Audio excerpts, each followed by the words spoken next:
buenos días, mis hermanos. Estamos contentos de estar nuevamente juntos en este día santo sábado, el día del Señor. Queremos darte la bienvenida para que juntos podamos reencontrarnos esta mañana y podamos alabar el nombre de nuestro Dios. Les invito a cantar estos hermosos himnos.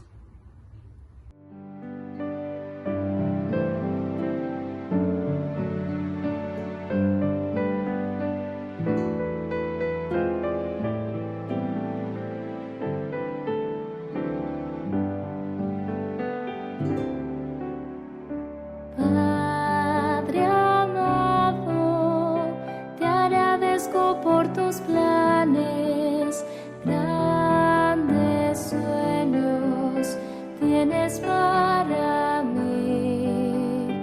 Tú me guías por las sendas de esta vida, a tu lado nada faltará. Yo te amo más que a todo. Si estoy débil, tú eres fuerte y a mi lado estás. Te agradezco, Padre amado, porque unes nuestras vidas a tu corazón.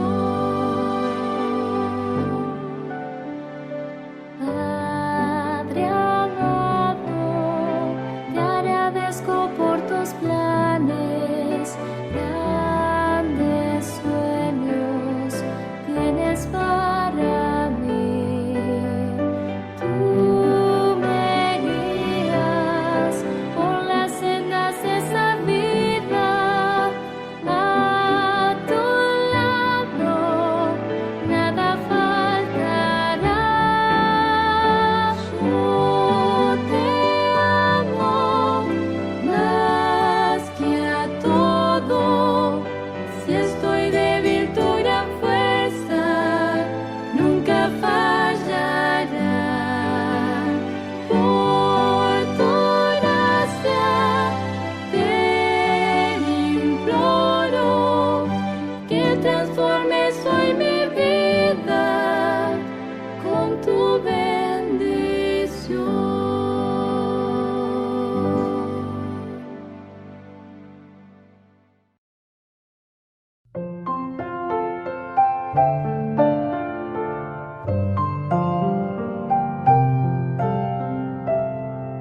Hazme tu siervo, humilde y fiel, que ayude a todos con tu amor. Sea el ruego de mi corazón. Hazme tu siervo, quiero escucharte y obedecerte, Señor.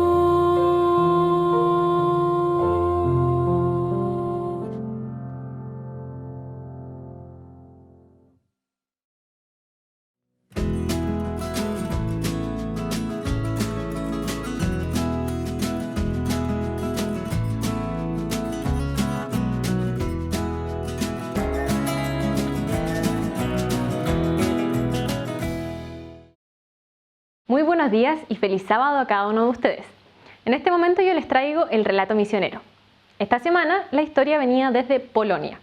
Nuestra protagonista, que es Halina, nos cuenta que luego de tener a su tercera hija, decidió no volver a tener hijos. Pero, cuando ella cumplió 42 años, se enteró de que tenía 5 meses de embarazo. Cuando conversaba con su médico, el médico le dijo que lo más probable, que por su edad, el niño iba a nacer con algún tipo de discapacidad, así que le recomendó que abortara. Le dio el número de teléfono del médico que hacía ese procedimiento para que ella se contactara con él. Halina intentó contactarse con este médico, lo llamó muchas veces, pero no consiguió comunicarse. Por lo tanto, solamente se dio por vencida y decidió volver al trabajo. Por esas cosas de la vida, su esposo, Vladislav, se enteró de lo que Halina quería hacer. así que lo que hizo fue ir directamente al trabajo para poder impedirlo. Allí se pusieron a discutir y Vladislav le suplicó de rodillas que no interrumpiera su embarazo. Y ahí fue cuando Halina le preguntó si es que él la abandonaría en caso de que ella lo hiciera.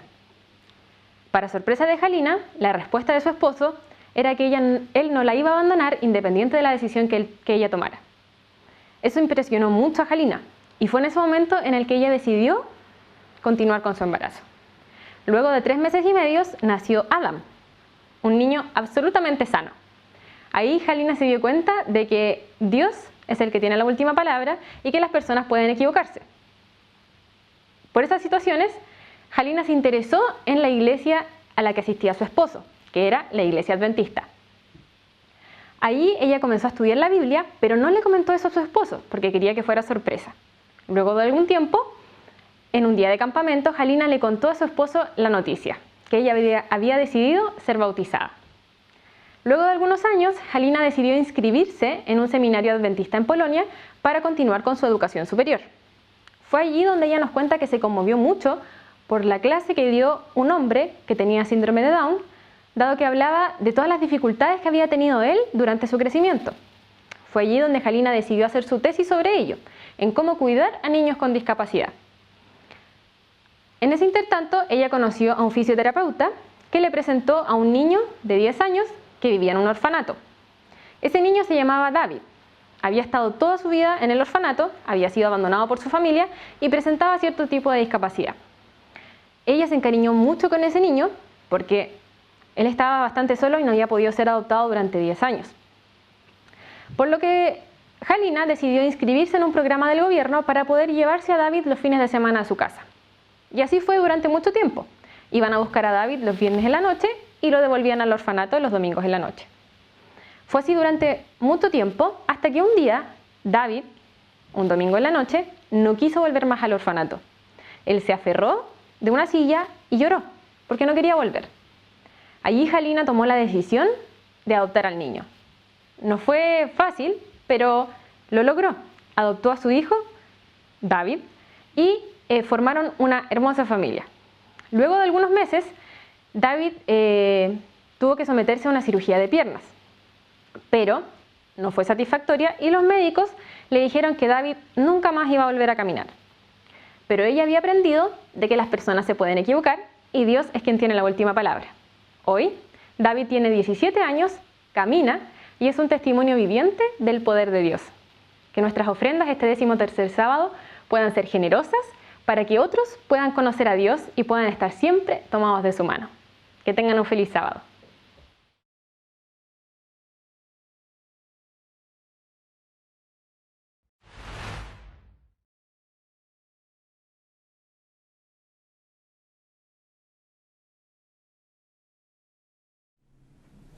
Buenos días, hermanos, bienvenidos. Un feliz sábado. Estamos nuevamente aquí en una escuela sabática diferente. Nosotros como familia queremos compartir hoy día con ustedes el estudio de la lección de la escuela sabática. Estamos contentos porque podemos participar de esta manera. Creo que han sido días complejos para todos, pero con la satisfacción de que hemos podido igual tener el contacto sábado a sábado con nuestros hermanos. Como hemos comentado en más de alguna oportunidad, qué lástima, qué pena que tengamos que haber cerrado nuestros templos, pero tenemos la certeza de que en cada hogar se ha abierto una nueva iglesia que se reúne para adorar al Señor y para agradecer por todo lo que Él ha hecho por nosotros. Los quiero invitar a que inclinemos el rostro y oremos para iniciar el programa de hoy. Gracias te damos, Señor, por la oportunidad que tú nos das de participar de este repaso de la lección. Gracias por las bendiciones que tú nos has dado durante esta semana y te pedimos ahora que tu Santo Espíritu nos guíe y nos ilumine. En el nombre de Jesús lo pedimos y agradecemos todo. Amén. Amén. En la escuela sabática, cuando nos congregamos, hay un espacio que a mí me encanta, me gusta mucho. Es el momento de la confraternización. Y en este momento también queremos confraternizar con ustedes. Queremos contarles cómo estamos agradecidos de Dios por sus cuidados, porque nos ha permitido tener home office como matrimonio, porque nuestros hijos están también, en la medida de lo posible, desarrollando sus actividades académicas, y eso es una gran bendición. Como también sabemos que hay grupos pequeños que se están juntando, y sería lindo que ustedes nos pudieran compartir sus inquietudes, sus consultas o de alguna forma también sus testimonios o sus pedidos de oración a través del chat de YouTube. ¿Y qué otros medios tenemos para comunicarnos? Bueno, también pueden comunicarse con nosotros, con la iglesia, a través de la página de Facebook de la iglesia, que es Iglesia Ñuñoa, y también a través del mail. Nos puede enviar mail a nosotros a contacto@iasdn.org, contacto@iasdn.org, y enviarnos, como decía Daisy, sus testimonios, sus pedidos de oración o alguna noticia, algo de interés que podamos compartir también con los demás. Porque somos una gran familia. Tenemos la familia genética, digamos, pero también tenemos nuestra familia de hermanos en Cristo y queremos saber unos de otros. Así que es interesante y es bonito conocer cuáles han sido nuestras vivencias y nuestras experiencias que hemos vivido en estos días de cuarentena. Bueno, y la verdad es que las lecciones de este nuevo folleto han estado interesantes, pero no dejan de tener ciertas complejidades para ser comprendidas y para ser estudiadas. Y la lección de esta semana no estuvo exenta de eso, y la verdad es que hemos hecho un esfuerzo, digamos, para poder entender lo que nos quiso entregar el autor del folleto en esta oportunidad. Al principio nos confundíamos un poco porque no teníamos muy claro si destacábamos a la Biblia o destacábamos nuestra doctrina con el soporte de la Biblia. Nos fuimos al folleto en inglés, y en inglés es un poquito más claro el título, porque dice que la Biblia es el soporte de todas nuestras creencias, o el soporte de aquellas cosas en las que creemos. Entonces, será interesante todo lo que podamos hablar durante este repaso de la lección acerca de la Biblia como fuente autoritativa de nuestra doctrina. Pero como todos los sábados en la escuela sabática, cuando nos congregamos, hay un momento súper especial, que es repetir nuestro versículo de memoria. Los quiero invitar para ello, pero me acuerdo mucho de Alfredo. Comparte con nosotros y repitamos el versículo de memoria. A la ley y al testimonio, si no dijeren conforme a esto, es porque no les ha amanecido. Isaías 8:20. Bueno, yo creo que todos nosotros no solo conocemos nuestra iglesia, sino que conocemos otras denominaciones religiosas que se autodenominan religiones cristianas. Y todas ellas, de alguna manera, declaran de que sus doctrinas y sus creencias están sustentadas con la Biblia, con las Sagradas Escrituras. Entonces, algo debe pasar del por qué también hay tantas interpretaciones. Y tantas religiones. Y tantas religiones, porque si todos interpretáramos lo mismo, habría una sola religión. Pero algo tiene que estar pasando en esto. Y son las interpretaciones que le damos o cómo entendemos las Escrituras. Bueno, y la lección nos recalca que tenemos 5 fuentes o 5 canales por los cuales nosotros podemos variar o podemos llegar a interpretar distinto a la Biblia. Nos indica que la tradición, la experiencia, la cultura, la razón pueden llegar a interferir y a no interpretar correctamente cómo es la Biblia, o también nos pueden apoyar y ayudar para entender correctamente lo que nos dice la Biblia. Nosotros como pueblo adventista siempre hemos sido destacados por el estudio exhaustivo de la Biblia. Y cuando fue el gran chasco de 1844, que llegaron a ese momento porque estaban estudiando la Biblia, salieron de ese momento tan doloroso también estudiando más exhaustivamente la Biblia. Y esa debería ser nuestra motivación y esa nuestra también forma de enriquecer nuestra vida espiritual para conocer y para aceptar con mayor vehemencia lo que Dios quiere para nosotros. Y fíjate que yo pensaba de que un poco para evitar estas interpretaciones personales que se pueden dar en las Escrituras, nosotros como Iglesia Adventista tenemos una ventaja que a la vez es una bendición. Porque con nuestras experiencias, nuestras culturas, nuestras razones y todo lo que puede interferir en el entendimiento de la Biblia, podrían haber dentro de nuestra iglesia varias interpretaciones y distintas formas de entender también las creencias. Sin embargo, tenemos la bendición de contar bueno, esto es producto de la contingencia, el folleto, de contar con una guía de estudio de la Biblia, que de alguna manera nos encausa en el entendimiento de las Escrituras, aúna los criterios de entendimiento y despeja todas las dudas que como pueblo nosotros podamos tener. Y también nos hace un poco la tarea, porque nos conducen en un estudio sistemático de nuestras doctrinas. Y cuando nosotros estudiamos nuestras doctrinas, comenzamos a vislumbrar también que hay situaciones que podrían entorpecer cómo conocer la Biblia. Y una de ellas podría ser la tradición. La tradición en sí puede ser buena o puede ser mala para poder interpretar la Biblia. Normalmente uno escucha el concepto o entiende el concepto tradición como algo bien peyorativo, sobre todo cuando nos referimos a otras religiones y decimos, no, es que ellos celebran estas fiestas por tradición. Ellos, por tradición es de tal religión, por tradición esto, por tradición lo otro. En circunstancias que la tradición no es un concepto que debemos mirar desde el punto de vista negativo. La tradición nos aporta muchas cosas, nos ayuda a entender nuestro pasado, que de alguna manera explica nuestro presente. La tradición también nos ayuda a comprender muchas cosas que estamos viviendo hoy en día. Por lo tanto, no debiéramos verla desde esa perspectiva. Pero ¿cuándo se pone entonces negativamente la tradición para poder interpretar la Biblia? Bueno, a ver, como decíamos, la tradición es buena, ¿cierto? Tiene su lado positivo. Nos ayuda a entender a Jesús, nos ayuda a entender los planes que el Señor tiene para nosotros.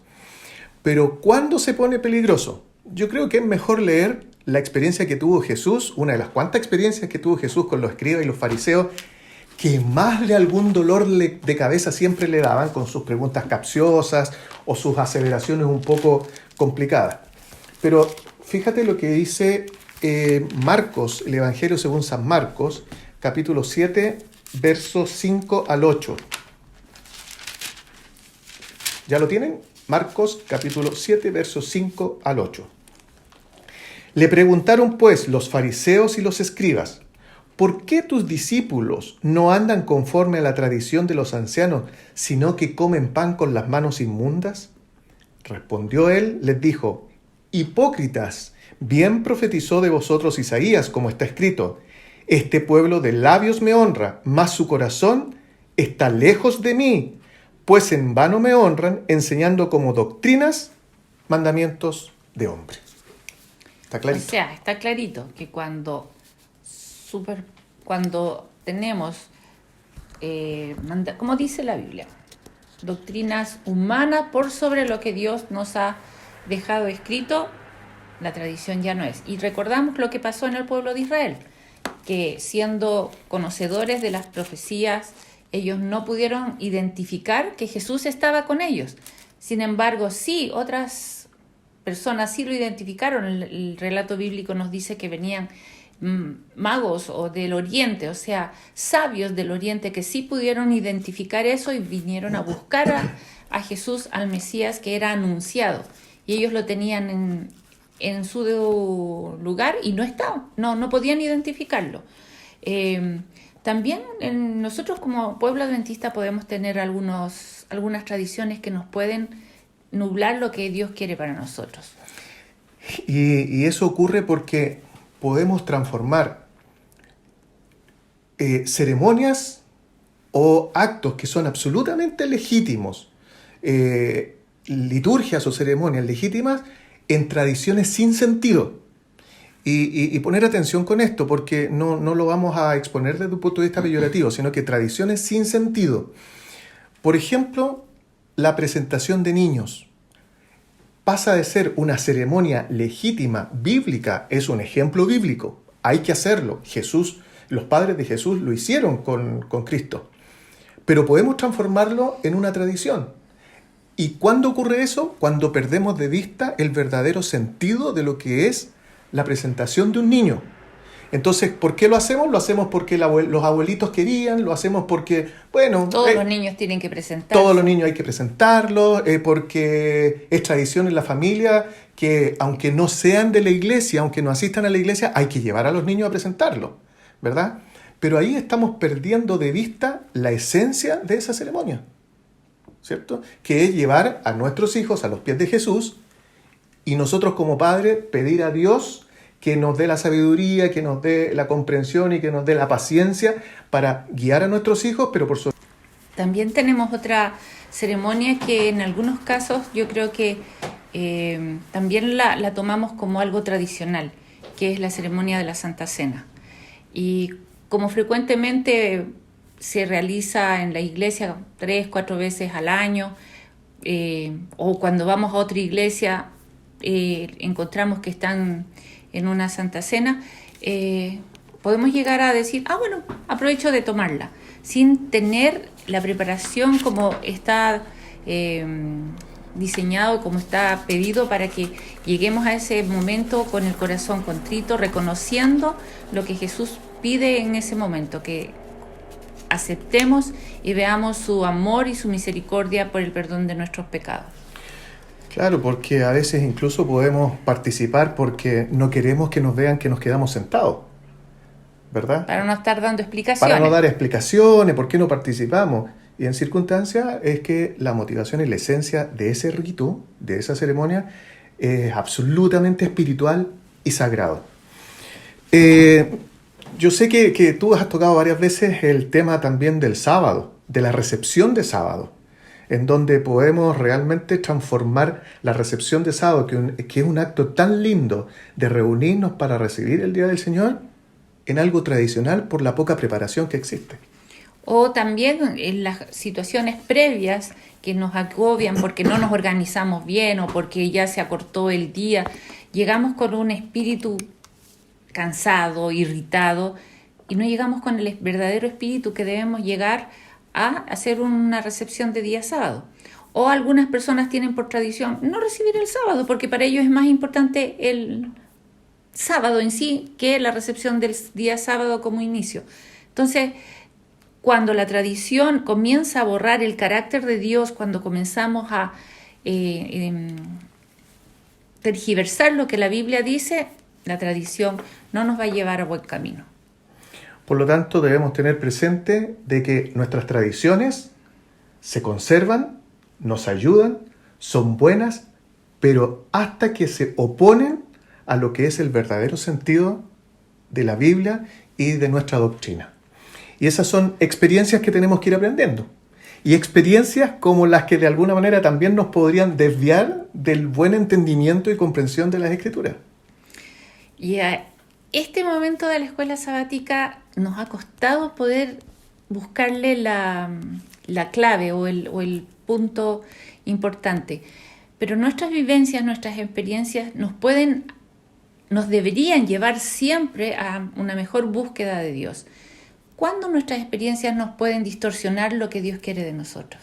Yo creo que es cuando el resultado de nuestras experiencias de vida condicionan mi relación con Dios y como consecuencia el entendimiento que yo tengo de las doctrinas y de lo que la Biblia nos dice. Porque, ¿qué pasa con los tipos de experiencias que tenemos y los resultados que ellas tienen? Si tengo experiencias malas o si tengo experiencias buenas, cada una de ellas probablemente van a condicionar el cómo yo entiendo las cosas, ¿verdad? Y van a condicionar mi relación con Dios también. Y como consecuencia de mi relación con Dios condicionada, es cómo yo condiciono el entendimiento que tengo de las enseñanzas de Jesús. Y me acuerdo también que a mi padre le gusta mucho un versículo, que es un versículo que a él lo sustenta mucho y es una linda promesa también, que en Romanos se encuentra: los que aman a Dios, todas las cosas ayudan a bien. O sea, todas las vivencias, todas las experiencias que nosotros tengamos, siempre tenemos que dejarle el espacio de qué es lo que Dios quiere para nosotros y no nos tiene que, según las vivencias que tengamos, bloquear y entender cuál es la voluntad de Dios para nosotros. Así podemos ir conociendo cada día más a Dios con respecto a nuestras vivencias personales.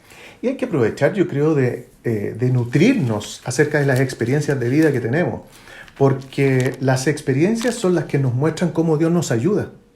Las experiencias nos muestran lo que Dios hace por nosotros. yo creo que cada uno de nosotros ha tenido experiencias fuertes en nuestra vida. Y es ahí donde hemos visto mayormente lo poderoso de la mano de Dios. Entonces, ¿qué es lo que tenemos que hacer? Es dar valor a las experiencias de nuestra vida, pero que no sean las experiencias en sí las que se coloquen por sobre lo que las Escrituras nos dicen para un entendimiento de la enseñanza de Dios. Sí, en algunas situaciones el dolor, las injusticias, los sufrimientos pueden hacernos comenzar a cuestionar o comenzarnos a dudar de cuál es lo que Dios quiere de nosotros, cómo entender nosotros a Dios. Y ahí tenemos que tener cuidado. Hay un versículo muy bonito en Proverbios 37 al 9. ¿Qué es lo que nos dice?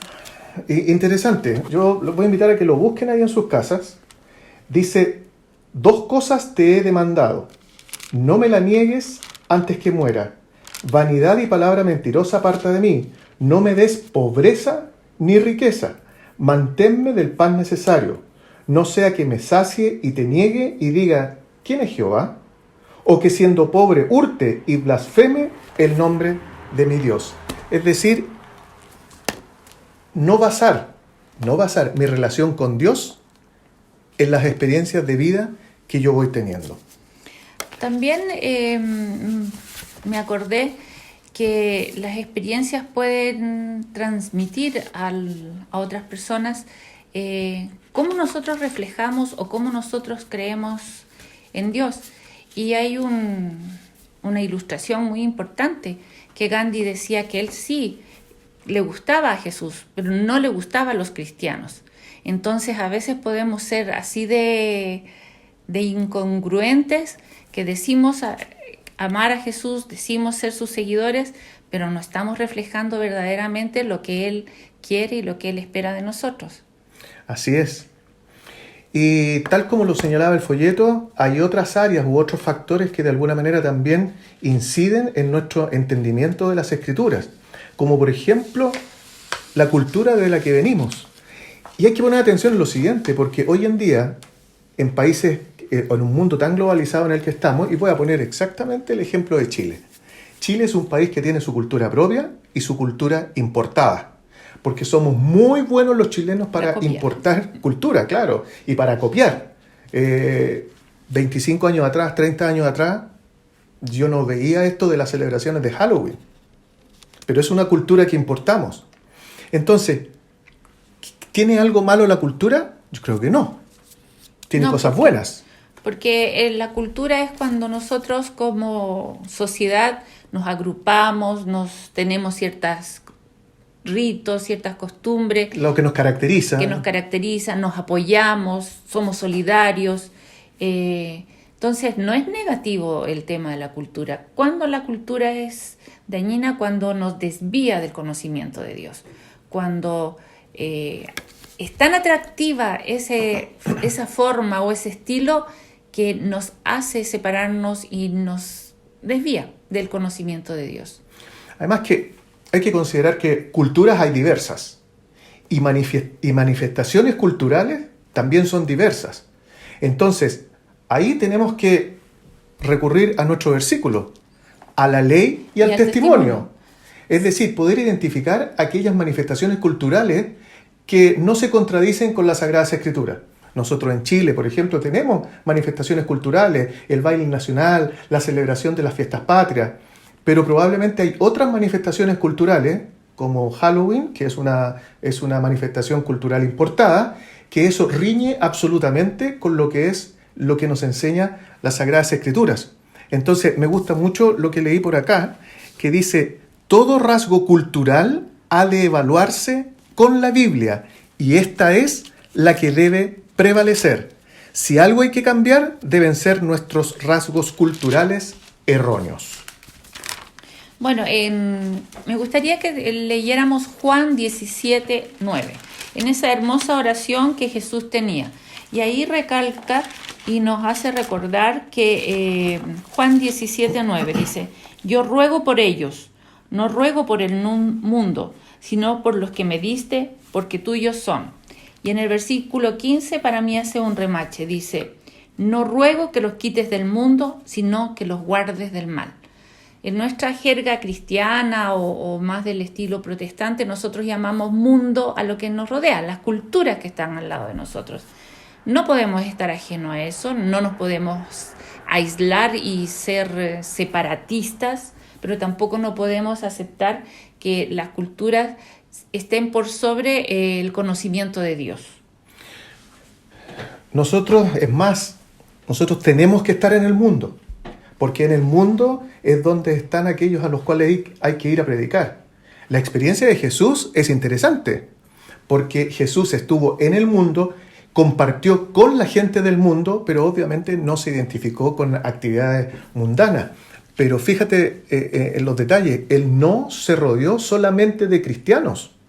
Él se juntaba con pecadores, con mujeres que no tenían una muy buena reputación, por lo cual era también criticado. Fue a la casa de un publicano.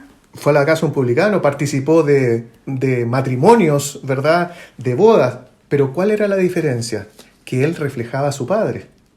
Entonces, ¿cuál es el desafío de nosotros o cuál es la condición nuestra ante el mundo, ante nuestras culturas que nos rodean? ¿Estoy reflejando yo hacia el mundo el carácter de Cristo o es el mundo el que se está reflejando en mí? Para cerrar este tema, nuestra lección nos recalca un comentario de la hermana White. Dice, los seguidores de Cristo han de estar separados del mundo en sus principios e intereses, pero no deben aislarse del mundo. El Salvador trataba constantemente con los hombres, no para alentarlos en cosa alguna que no estuviese de acuerdo con la voluntad de Dios, sino para elevarlos y ennoblecerlos. Es interesante en general cuando uno analiza todos estos aspectos o factores que están alrededor y que nos pueden de alguna manera desviar el correcto conocimiento y comprensión de las Escrituras. Y hay una que a mí sí me preocupa y que es la razón, porque todas estas líneas de pensamientos que en las últimas décadas han nacido son líneas de pensamientos que en su mayoría no concuerdan o es más, hacen conflicto con las enseñanzas de Jesús. Y ahí es donde comienzan a resaltar los aspectos negativos de la razón. ¿Por qué? Porque la razón, y valga la redundancia, se basa en lo racional, en lo que es absolutamente racional. De ahí nace, ¿cierto?, el concepto del racionalismo. Pero ocurre lo siguiente, que el Evangelio de Jesús no es 100% racional, entendiendo por racional aquellas cosas que van más allá de lo natural, que lo sobrenatural, lo que cuesta que entendamos, ¿verdad? Por ejemplo, los milagros de Jesús. Que los milagros de Jesús para cualquier persona podrían, sin fe, por supuesto, algo irracional. Thomas Jefferson, presidente de los Estados Unidos, en un minuto hizo una versión propia de las Sagradas Escrituras y dijo, voy a sacar todo lo que es racional, y sacó todos los milagros de Jesús. Entonces, esos son los riesgos del razonamiento cuando se oponen a la Escritura misma como base del Evangelio. Claro, cuando a la razón se le da tanta autoridad y tanto poder sobre lo que escrito está. Y hasta en la Biblia nos dice que van a haber cosas que no vamos a entender aquí, pero que sí las vamos a entender después. Y vamos a tener la eternidad para estudiar y para saber el sinfín de detalles que a lo mejor ahora no los tenemos acá. Entonces, tenemos que tener cuidado cuando comenzamos a usar la razón para cuestionar un poco la Biblia. Uh-huh.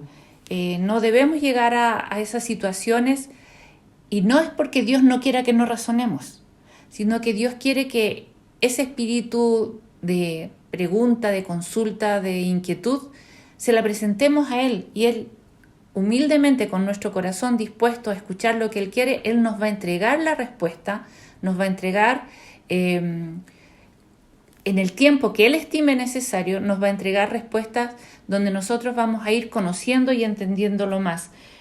con el Espíritu Santo nosotros debemos guiarnos, dirigirnos y asegurarnos para que no nos distorsionemos y no nos perdamos en el conocimiento de Dios. Pero hay un versículo bonito que tú también tenías identificado. Sí, yo los invito a buscar en el libro de Proverbios, el capítulo 9, verso 10. Proverbios, capítulo 9, el verso 10. Dice, el temor de Jehová es el principio de la sabiduría, y el conocimiento del Santísimo es la inteligencia. Es decir, está clarito.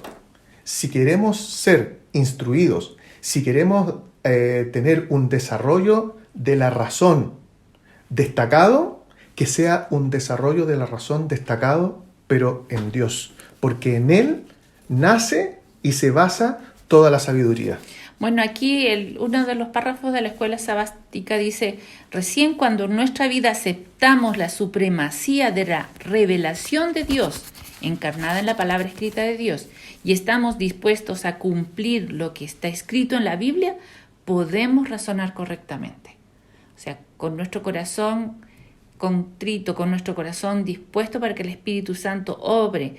Si nos vamos a estudiar la Biblia, vamos a razonar correctamente, porque Dios quiere que tomemos decisiones y razonemos correctamente para conocerlo a Él, porque todo lo que Él hizo fue por amor y lo hizo perfecto.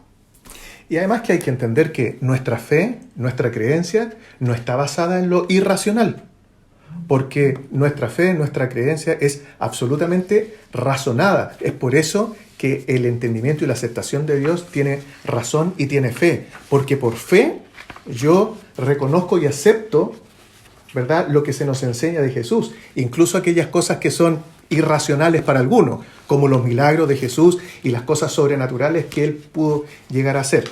Eso significa que no hay que perder de vista, en realidad, de que la razón y la sabiduría tiene un origen estrictamente divino. Y en base a eso es que hay que tener conciencia de que nunca nuestros pensamientos, nuestras ideas, nuestros juicios deben estar por sobre lo que la Biblia nos está enseñando. Cerramos bien la razón. Veamos ahora el otro tópico.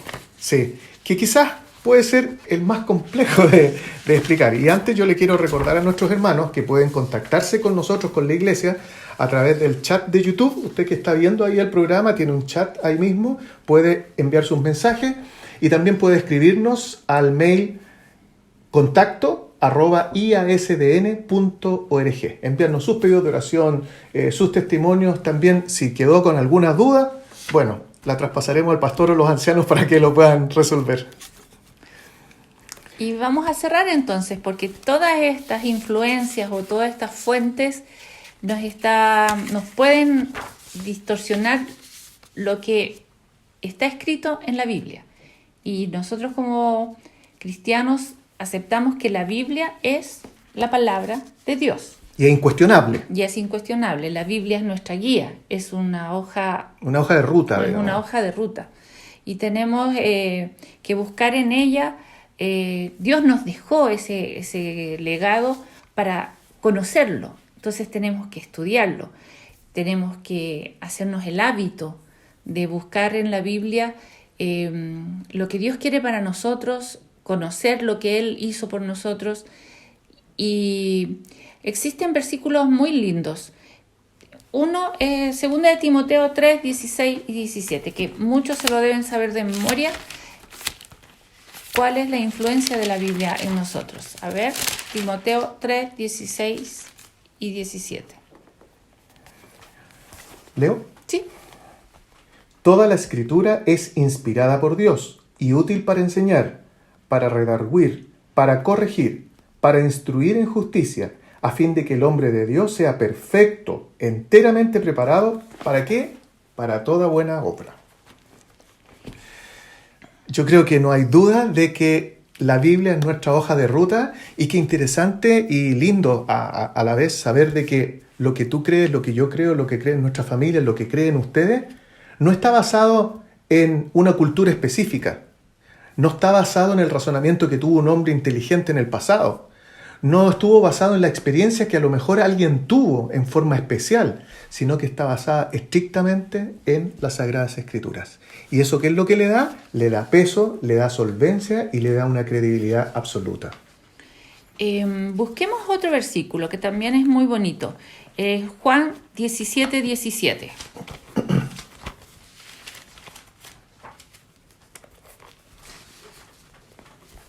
¿Leo, hermana?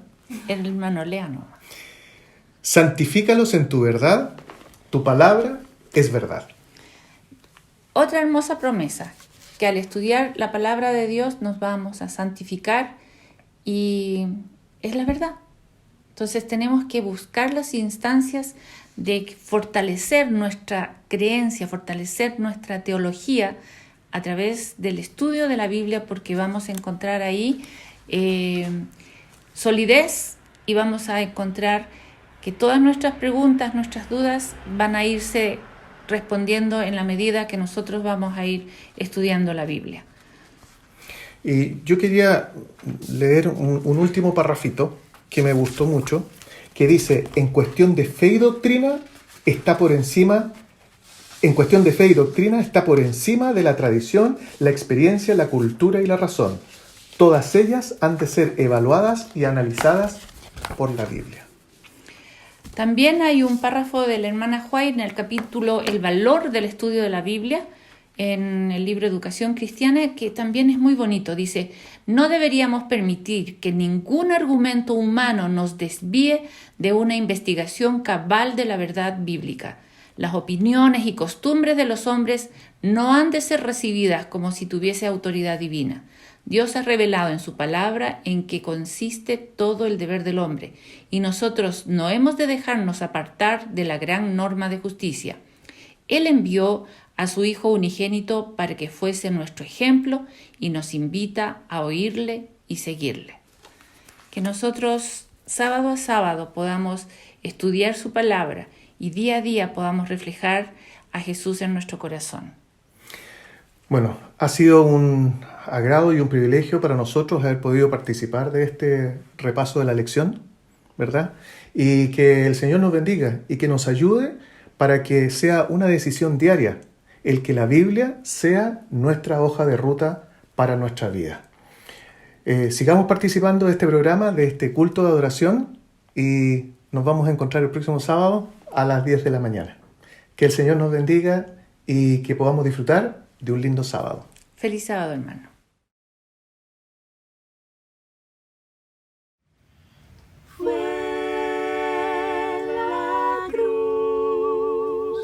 Donde Jesús padeció por mis pecados y mi salvación.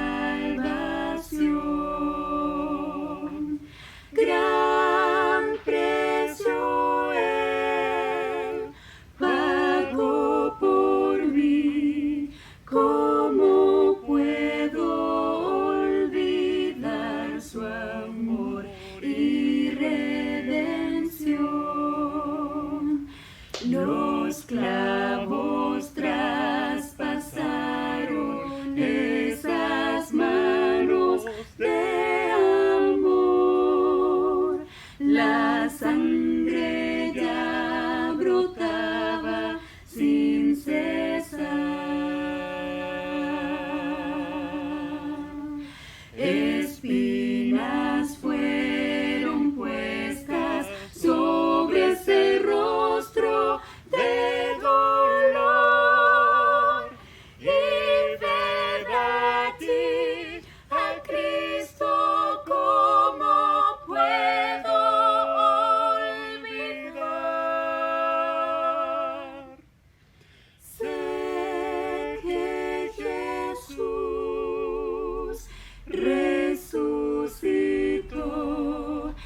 invitar a todos los niños a que se puedan acercar a la pantalla, ya sea del celular, de la tablet, de la televisión, porque ahora llega el momento de su historia.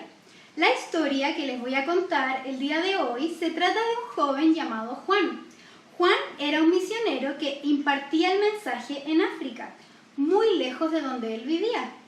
Él viajaba de aldea a aldea todos los días y él no tenía un auto, ni siquiera tenía un animal o un caballo o alguna carreta para transportarse. Tenía que caminar. Y en África hace mucho calor. Un día iba caminando y estaba muy cansado, el sol le pegaba en la cara, estaba con mucho calor y llegó cerca de un riachuelo y dijo, ya sé, me voy a refrescar y me voy a bañar en este pequeño pozo que encontré. Oh, sí, dijo, se sacó la polera, dejó al lado su Biblia, sus cositas y de repente escuchó una voz, así como un murmullo muy suavecito que le decía, no, no. Qué extraño, dijo. Bueno, que quizás se lo imaginó, él viajaba solo, no viajaba con nadie, miró alrededor, no había nada, dijo ya, me voy a preparar. Se acercó, tocó el agüita que estaba muy fresquita y muy rica para el día de calor y de nuevo escuchó esa voz, ándate, es peligroso. Él miró hacia el agua y no se veía nada sospechoso, el agua estaba calma, pero se preocupó porque también en África hay animales salvajes. Entonces buscó entre los matorrales, dijo, no vaya a ser que haya algún animal, y buscó entre los matorrales y no había nada. Y dijo, ¿saben qué? Aquí no hay nada, así que yo me voy a meter. Se agachó y se sentó para desabrocharse los zapatos, pero pasó algo muy extraño. Sus manos perdieron toda la fuerza y le empezaron a temblar. Y le hacían así. Y trató de desabrocharse los zapatos, primero el derecho, y no podía, y después el izquierdo y no podía porque sus manos no le paraban de temblar. Y se asustó tanto y se extrañó tanto que dijo, ¿sabes qué? No puedo sacarme los zapatos, no me voy a bañar. Voy a llegar a la aldea y voy a tener que ahí refrescarme. Recogió todas sus cosas y siguió caminando. Y se caminó, y de repente encontró una laguna mucho más chiquitita que ese pozo, con agua cristalina. Y dijo, hoy tengo tanto calor, de verdad me quiero refrescar. Así que se acercó, guardó sus cosas y se desabrochó los zapatos sin ningún problema. Y se pudo meter y estuvo ahí nadando un momento para después ir a la aldea y entregar el mensaje. Cuando venía de vuelta de esa aldea, él estaba conversando y orando con Dios. Estaba muy extrañado y se preguntó por qué le habría pasado eso en las manos. Él era sano, él comía bien, entonces no entendía qué pudo haber pasado. Así que solo de curiosidad volvió a ir a ese pozo. Dijo, quizás no vi bien, volvió a buscar entre los arbustos por si había algún animal o había algo. De repente, justo mientras buscaba los arbustos, el sol le pegaba en el pozo de una forma distinta y se vio un cocodrilo gigante en el pozo que estaba tan bien escondido que cuando él había mirado antes no se veía. Y ahí él entendió y le dio gracias a Dios que lo había protegido del peligro, porque si él se hubiera metido, el cocodrilo quizás le hubiera hecho daño. Y este testimonio de él, porque entendió que Dios lo había cuidado, sirvió para él contarle a otras personas en las aldeas, y más gente creyó en Dios. ¿Ustedes creen que él esperó hasta llegar a la otra aldea para darle gracias a Dios? ¿O él esperó hasta estar en una iglesia para darle gracias a Jesús? No, él inmediatamente cuando vio a ese animal tan grande, se puso de rodillas y le dio gracias a Dios porque lo había cuidado del peligro. Esta historia nos enseña que Dios nos ayuda y nos cuida siempre del peligro, incluso cuando nosotros no lo vemos directamente. Así que vamos a orar para pedirle a Dios que nos siga cuidando y acompañando frente al peligro. Vamos a juntar nuestras manitos y ustedes repitan después de mí. Querido Jesús, muchas gracias porque nos cuidas del peligro. Quédate con nosotros y con nuestra familia. En el nombre de Jesús, amén. Y bien, después de haber escuchado esta hermosa historia de los niños, queremos invitarte para que prepares tu corazón y juntos cantemos entonces el himno a Dios el Padre Celestial, nuestra hermosa doxología.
Feliz sábado, amada Iglesia. Que la paz, la tranquilidad y la protección de nuestro buen Dios esté con cada uno de ustedes en sus hogares, con sus familias. Ya llevamos varias semanas sin poder encontrarnos. Nuestros templos se encuentran cerrados. Vivimos tiempos solemnes. Y sin embargo, la Iglesia y el pueblo de Dios siguen vivos y activos, porque tenemos un Dios todopoderoso que sigue guiando los destinos de su iglesia, que sigue guiando los destinos de su pueblo.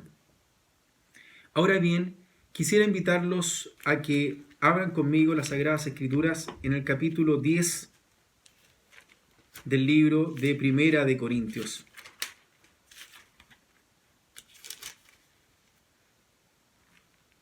En el versículo 11, la Sagrada Escritura dice lo siguiente: todas estas cosas les acontecieron como ejemplo, y están escritas para amonestarnos a nosotros que vivimos en estos tiempos finales. Es muy interesante este versículo, sobre todo en los tiempos que vivimos. Hoy se hace cada vez más relevante que volvamos a la senda antigua. Se hace cada vez más relevante que volvamos a la palabra de Dios, que volvamos a estos ejemplos, a estas amonestaciones, a la guía y a la conducción de los consejos de las Sagradas Escrituras. Con esto en mente, quisiera invitarlos a orar.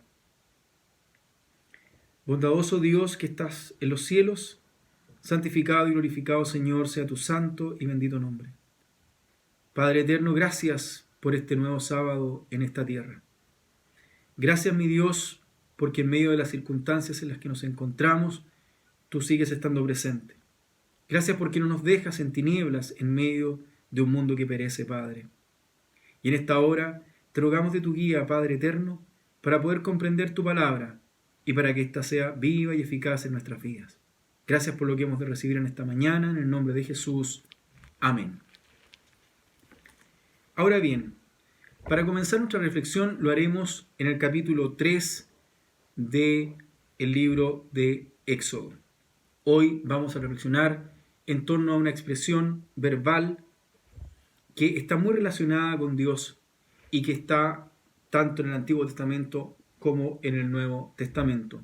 Una expresión verbal que viene a llenarnos de confianza, a llenarnos de fuerza en medio de las situaciones que estamos viviendo. Vamos a poner un poco de contexto a la situación del capítulo 3. Israel llevaba cautivo en Egipto prácticamente 400 años. Los faraones y las autoridades que conocían a José habían muerto y ahora habían faraones y autoridades que no tenían una relación estrecha con el pueblo. El pueblo hebreo había comenzado a aumentar de número y estas autoridades nuevas establecieron una dura servidumbre sobre ellos. El pueblo de Israel durante varias generaciones estuvo bajo la esclavitud, bajo el trabajo extremo, bajo la escasez. En medio de estas circunstancias, prácticamente al final de este periodo, nace en Egipto Moisés. Moisés vive en Egipto durante 40 años y luego sale de Egipto y se va a la tierra de Madián. En esta tierra vive otros 40 años y pasa de ser un príncipe egipcio a un pastor de ovejas. Y en esta condición, como pastor de ovejas, prácticamente cuando ya tiene casi 80 años, le acontece lo siguiente. Capítulo 3 del libro de Éxodo. Dice la Escritura: apacentando Moisés las ovejas de su suegro Yetro, sacerdote de Madián, llevó las ovejas a través del desierto y llegó hasta Horeb, monte de Dios. Allí se le apareció el ángel de Jehová en una llama de fuego, en medio de una zarza. Al fijarse, vio que la zarza ardía en fuego, pero la zarza no se consumía. Entonces Moisés se dijo: iré ahora para contemplar esta gran visión, porque causa la zarza no se quema. Cuando Jehová vio que él iba a mirar, lo llamó del medio de la zarza: Moisés, Moisés. Aquí estoy, respondió él.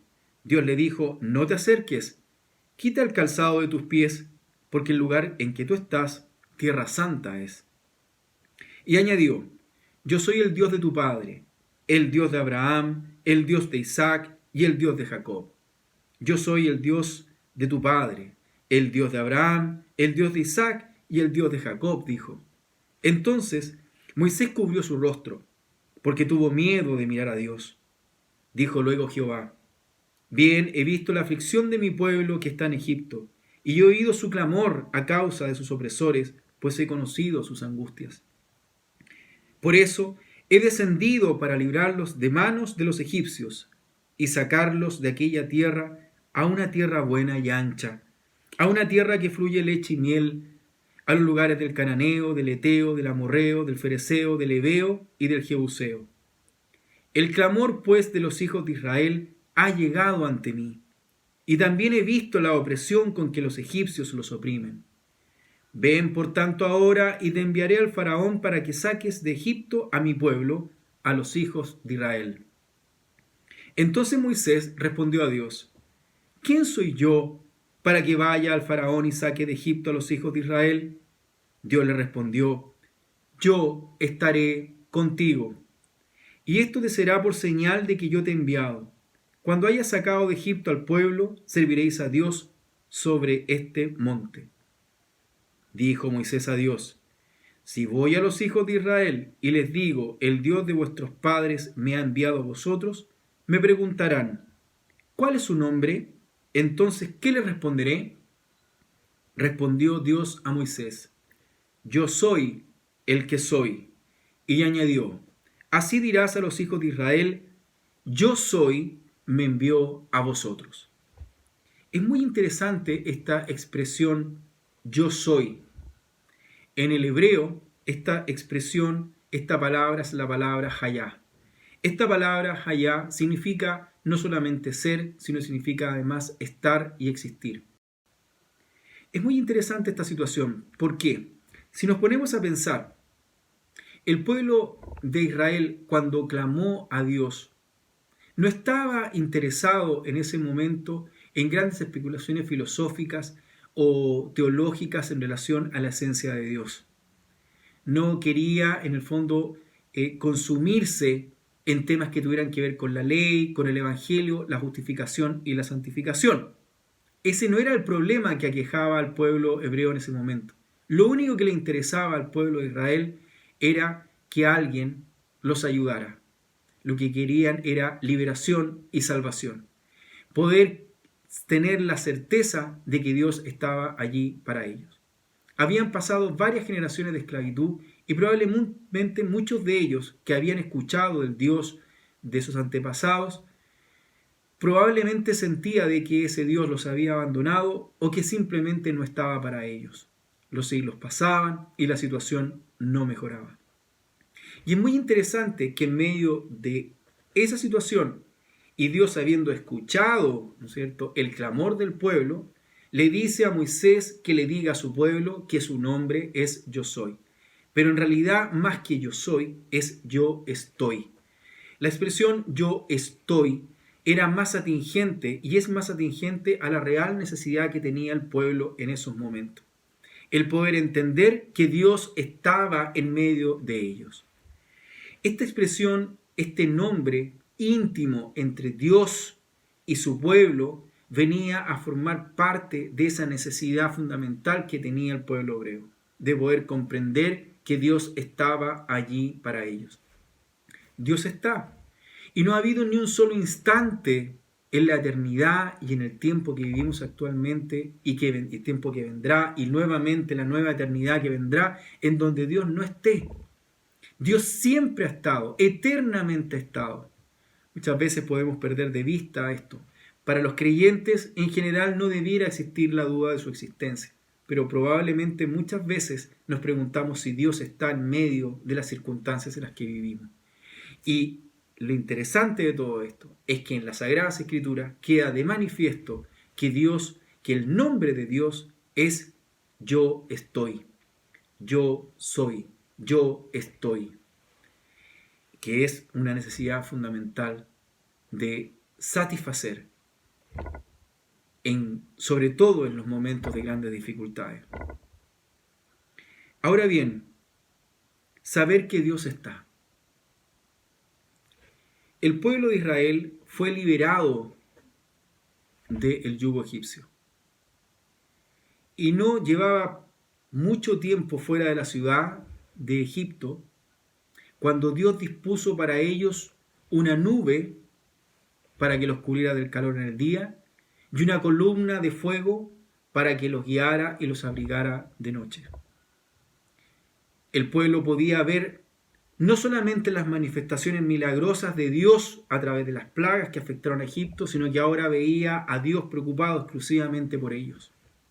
Les abre el mar y ellos comienzan un trayecto por el desierto hasta el monte Sinaí. Cuando llegan al monte Sinaí, Moisés sube al monte y vuelve con las tablas de la ley. Dios le da a su pueblo las tablas de la ley y establece un pacto con su pueblo.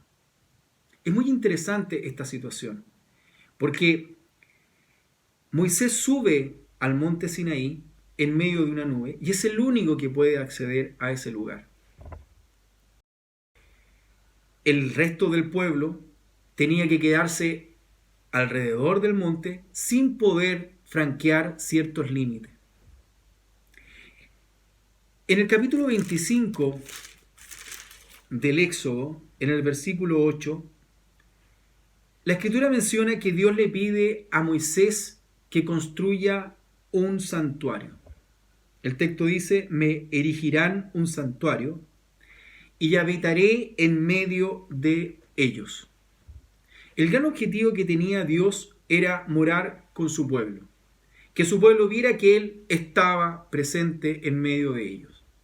Como Dios sabía que el pueblo tenía aún un trayecto que recorrer hasta la Canaán terrenal y no se podía llevar el monte Sinaí con ellos, entonces Dios hizo y le pidió a Moisés que construyera un tabernáculo y un santuario que tenía más o menos la misma significancia que el monte Sinaí. Es decir, un lugar, ¿no es cierto?, en donde podía entrar una persona en específico, el pueblo se iba a colocar alrededor, ¿no es cierto?, y él iba a habitar en ese lugar y se iba a trasladar con el pueblo a medida que el pueblo fuera avanzando por el desierto. Cuando se establece la ubicación del santuario, el santuario se ubica en el centro de la congregación. Todo el pueblo de Israel se colocaba alrededor del santuario y las puertas de las tiendas de los hebreos daban al tabernáculo. Por lo tanto, cada mañana o en cualquier momento que el hebreo abría las cortinas de su tienda, lo primero que veía era a su vecino. ¿Quién era su vecino? Su vecino era Dios. Dios estaba morando en medio de ellos. Este concepto de morar en medio de ellos es muy importante, porque podemos tener la conciencia de que Dios existe, creer que Dios existe, pero que Dios está en medio de nosotros es fundamental, sobre todo en los momentos que estamos viviendo en estos instantes. Saber que Dios está en medio de nosotros es fundamental. Tener la confianza de que Dios está a nuestro lado es fundamental. Ahora bien, el pueblo hebreo siguió desplazándose por el desierto hasta que llegó a la Canaán. Pasaron los años, pasaron los siglos, se construyeron nuevos templos y nuevos santuarios. Algunos fueron destruidos y otros fueron reconstruidos. Y siempre Dios estuvo morando en medio del pueblo de Israel. Muchas veces el pueblo se olvidaba de su Dios, ¿no es cierto? Y le venían las dificultades. Pero Dios siempre estuvo morando en medio de ellos. Hoy tenemos que tener la convicción de que Dios está en medio de nosotros. Su propio nombre lo dice. Ahora bien, llegamos al tiempo de Jesús. Quisiera llevarlos a un evento que acontece y que está registrado en el Evangelio de Mateo, en el capítulo 14, a partir del versículo 22 en adelante. Vamos a poner un poco de contexto en relación a esto.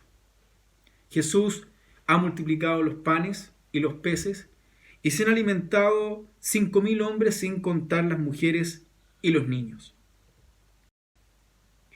La Escritura dice a continuación, versículo 22 del capítulo 14 de Mateo.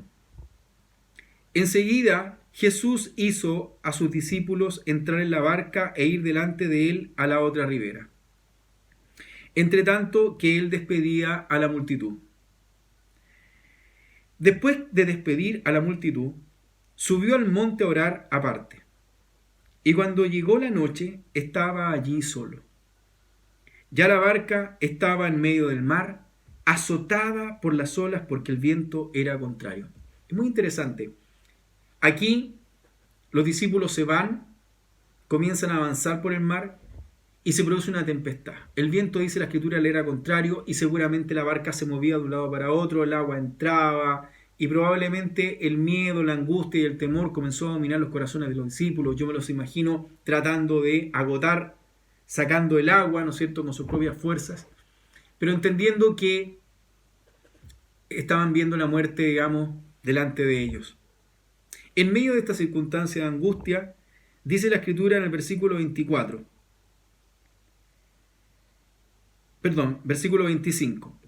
Pero a la cuarta vigilia de la noche, Jesús fue a ellos andando sobre el mar. Los discípulos, viéndolo andar sobre el mar, se turbaron diciendo: ¡un fantasma! Y gritaron de miedo.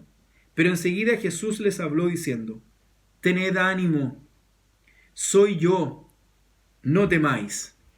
Esta expresión, soy yo, es la misma expresión que se utiliza en el Antiguo Testamento para el nombre de Dios, pero ahora, ¿no es cierto?, en el griego es la palabra eimi, que también significa ser, estar o existir. Es decir, esta expresión, tened ánimo, yo soy, no temáis, es también puede ser traducida, tened ánimo, yo estoy, no temáis. Entonces le respondió Pedro y dijo: Señor, si eres tú, si tú estás, manda que vaya a ti sobre las aguas. Y él dijo: ven. Es muy interesante esta situación, porque en la situación en la que nos encontramos hoy en día, Jesús nos está diciendo permanentemente que vayamos a Él. En medio de estas circunstancias que nos están estrechando en estos momentos. Que dejemos a un lado, en parte, todas estas dificultades que nos están rodeando y pongamos nuestra mirada en Él. Es muy interesante que Jesús dice que debemos poner nuestra mirada en el reino de los cielos y en su justicia, y todo lo demás va a ser añadido.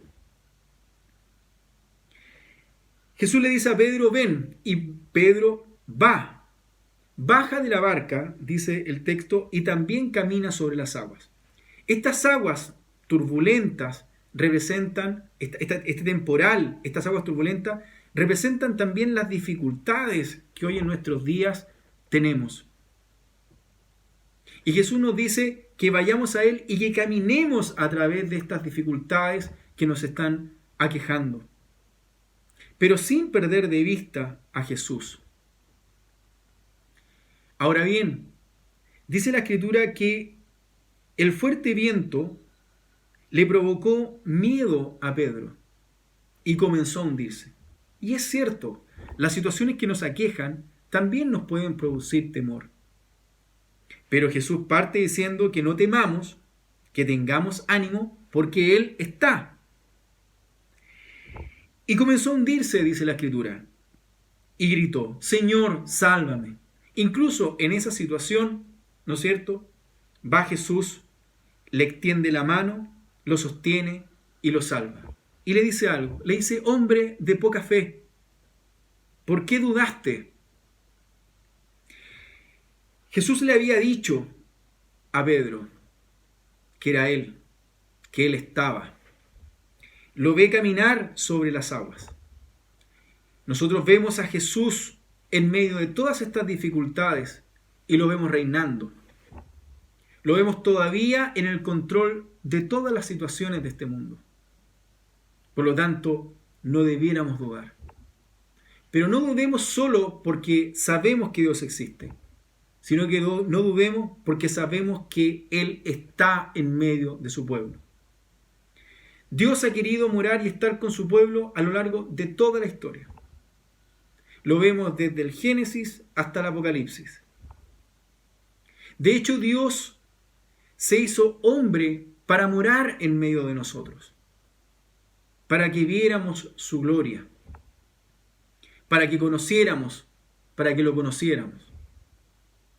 Dios ha hecho todo lo necesario para estar con nosotros. Y una y otra vez nos dice, estoy con ustedes. En cuanto ellos subieron a la barca, dice el texto en el versículo 32, se calmó el viento. Es interesante que quien trae la calma es Dios. La solución a los problemas del hombre no van a venir de esta tierra. Llevamos siglos y milenios tratando de resolver los problemas de la humanidad y aquí estamos. Por eso es que esperamos un reino que viene de los cielos, porque este reino de los hombres no trae las soluciones que necesitamos. Dios es quien calma el viento, dice la Escritura acá. Luego el versículo 33 dice, entonces los que estaban en la barca se acercaron y lo adoraron diciendo, verdaderamente eres Hijo de Dios. Reconocieron que Jesús era el Hijo de Dios.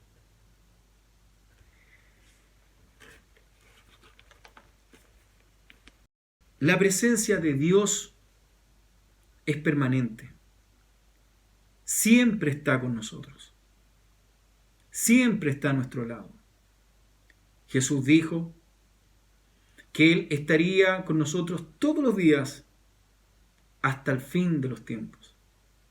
Por lo tanto, en medio de las circunstancias en las que nos encontramos, no dudemos jamás de que Dios está a nuestro lado. Sean cuales sean las circunstancias, sean cuales sean nuestras tormentas, sean cuales sean los vientos que amenazan nuestra existencia, Dios está en medio de su pueblo. El salmista dice, ¿a dónde me iré de tu espíritu? ¿Y a dónde huiré de tu presencia? Si subiera a los cielos, allí estás tú. Y si en el Seol hiciera mi estrado, allí tú estás.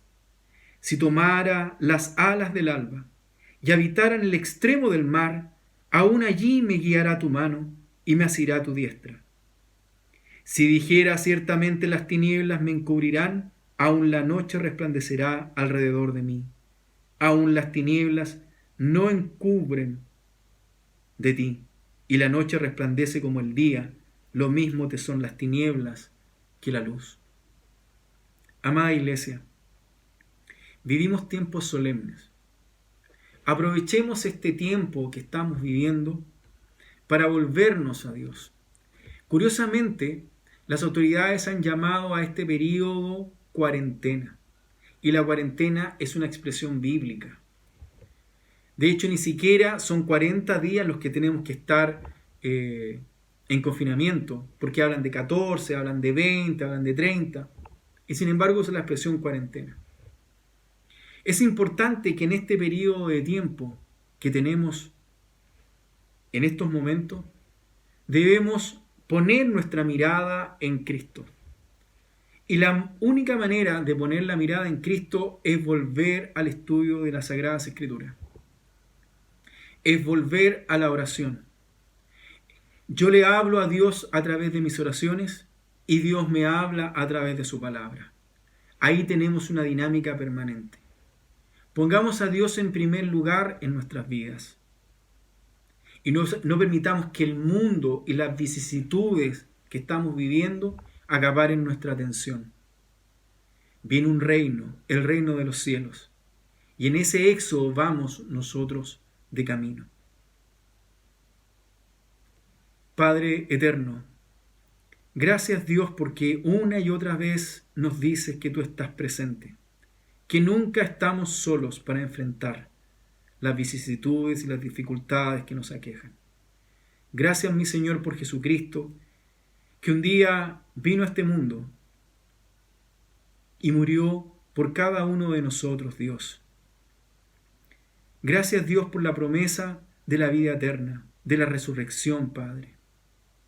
Y nada de eso sería factible para este mundo y para los creyentes y para los hombres si Jesús no hubiera venido.